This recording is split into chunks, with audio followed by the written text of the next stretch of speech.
Bonjour, bonsoir, nous vous saluons au nom précieux de notre Seigneur et Sauveur Jésus-Christ et vous souhaitons la bienvenue sur Jésus-Christ, le seul dominateur, une autre chaîne d'évangélisation.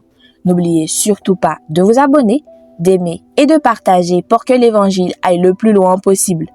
Vous êtes actuellement à l'écoute de la méditation du jour et aujourd'hui notre méditation a pour titre « Dieu écoute tes cris ». Dieu écoute tes cris. Psaume chapitre 34, verset 7 nous dit « Quand le malheureux crie, l'Éternel entend et il le sauve de toutes ses détresses. » Psaume 34, 7. Vous êtes-vous déjà senti invisible? Écoutons le témoignage d'un homme de Dieu. Il y a des années en arrière, ma vie n'intéressait personne à mes yeux. Cette perception que j'avais de moi-même s'est renforcée au cours de plusieurs épisodes dépressifs. Le sentiment que ma vie était dépourvue de sens et d'utilité a duré longtemps, très longtemps.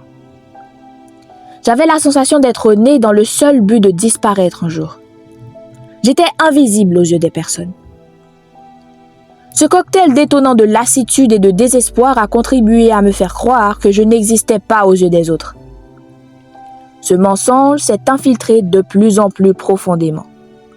Il a coloré ma réalité, ma vision des choses, ma relation avec les autres. Alors, comment le Seigneur pourrait-il s'intéresser à moi? Pourtant, je lui avais déjà donné ma vie. Mais pas ses zones d'ombre, et surtout, je ne lui avais pas remis tous ses mensonges. En dépit de tout cela, il m'a vu. Il a entendu mes cris. Il m'a littéralement sauvé de la mort et de moi-même. Comme dit la parole, quand le malheureux crie, l'Éternel entend et il le sauve de toutes ses détresses. Psaume 34, 7. Cependant, avant de voir du changement, j'ai dû me positionner. Dieu frappait à la porte de mon cœur, mais en le gardant à distance, je m'empêchais de vivre une transformation radicale. Il était nécessaire pour moi d'admettre que j'avais un problème, de le donner à Dieu et lui demander de l'aide, de le laisser éclairer toutes les pièces de ma vie, puis de persévérer et d'obéir, m'accrocher à sa parole, à ses promesses, croire que ce qu'il dit, son bras l'accomplit, autrement dit, adopter une position de foi. Aujourd'hui, je vous encourage à croire le Seigneur. Croyez en ses promesses. Croyez ce qu'il vous dit.